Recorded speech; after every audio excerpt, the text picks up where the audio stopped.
The Man on My Patio. Okay, so this happened when I was around 9 years old, 25 now, and it's something I will never forget.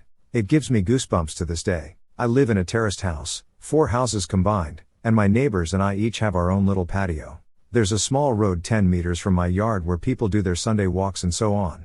Only a small fence separates my small yard and patio from that road. I live in a pretty crowded area, with several of these terraced houses spread around in my neighborhood, so seeing people walking on that road is pretty normal for me. Seeing random people standing on my patio is not. When I was 9, I usually got home from school about an hour before my mom got home from work. I live maybe 50 meters away from school, so my mom figured I was mature enough to be home alone for around an hour before she got home.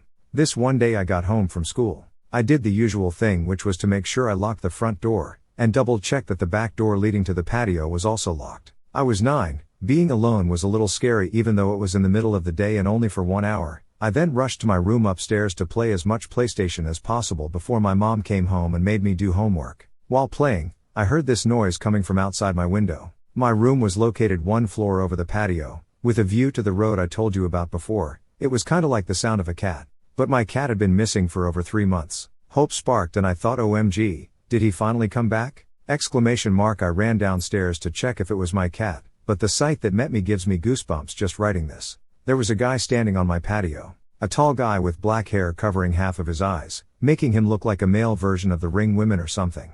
I could hear him making high-pitched sounds, almost like a cat meowing. A brown liquid was running down from his mouth, and I could see him spitting out my dad's stomped cigarettes. He was actually eating from the ashtray. I was frozen observing this, eventually snapped out of it and screamed so loud that the man must have heard it. He didn't react, he kept on eating from the ashtray. I ran upstairs to my room, locked the door and called my mom, who then called the cops. I've never been more terrified in my life. Laying in bed under my sheets, shivering with fear, as I hear these creepy high-pitched noises from the guy eating cigarette stomps from the ashtray on my patio. I kinda blacked out for a moment, because the next thing I remember is the police arriving on the road by my yard. I hear them talking to the guy saying stuff like, "What are you doing?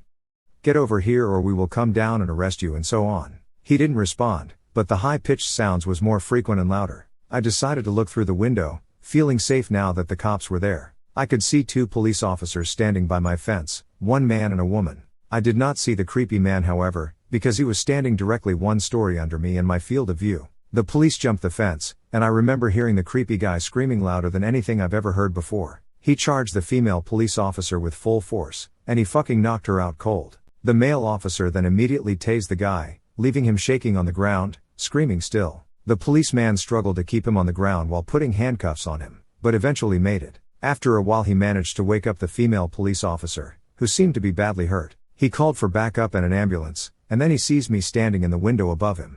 The expression on my face must have been something else, because he just looked at me and said, "I sure as hell hope you didn't see all that." I started to cry.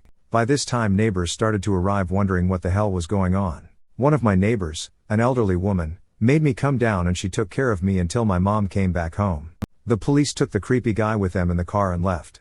Before they left they promised to come back and talk to us about what had happened. This is where the story takes an unexpected turn. The male police officer came back later that night and sat down with me and my mom to talk. He explained that the guy on my patio was actually diagnosed with severe autism. He had escaped a facility where mentally challenged people lived, located around 5 kilometers from where I live. He explained that the guy had actually been living in my house 5 years ago, but he had been forced to move when his mom, his only caretaker, died. The poor guy probably thought he would find his mom in my house. He missed the routines and he missed living there with his mom. The police had to move him from the house that time 5 years ago, because he was extremely strong. From what I heard, he had extreme tensions in the body because of the autism, making his muscles grow stronger and stronger throughout the years. This was the reason he reacted the way he did when the police came this day. Still frightened, I told the police officer that he needed to make sure this would never happen again. He promised it wouldn't. After a few sleepless nights my life got back to normal. The years went by and the guy didn't come back. Until 1 year ago. At this time my mom and dad had moved out. I bought the house from them and I'm still living there today. I was enjoying my morning coffee on the patio when I see this random guy stopping on the road by my fence. He just stands there, looking at me. I look at him and give him a nod. And then I hear the high-pitched noises. Holy shit, it's him. His hair had turned gray, but the high-pitched sounds made me realize.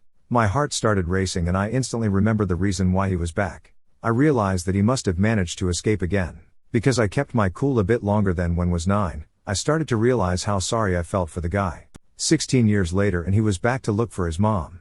I decided to carefully ask him if he wanted to come down to the patio. He instantly jumped the fence. I started to think he would knock me out like he did to that police officer. He didn't. He smiled. He looked at me and smiled. I offered him to sit down. He didn't respond. I offered him to come inside. He started laughing.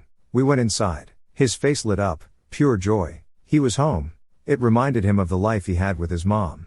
It almost made me tear up. All of a sudden he sat down on my couch, turned on my TV and switched directly to the cartoons. I observed him for a while. He was just completely focused on the cartoons.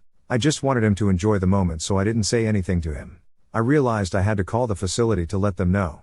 The caretakers arrived 10 minutes later. After a lot of convincing, he got back up, crying, and they went back to the facility. I called the facility 2 days later. We made a deal. His name is Tom, and I now consider Tom my friend. Every Sunday from the day he returned, Tom and his caretakers visit me to watch cartoons. They say it's the highlight of his week. It makes my heart warm. Now, for several years my thoughts were let's not meet, guy on my patio eating from the ashtray. Now my thoughts are let's meet every Sunday to watch cartoons, my friend Tom.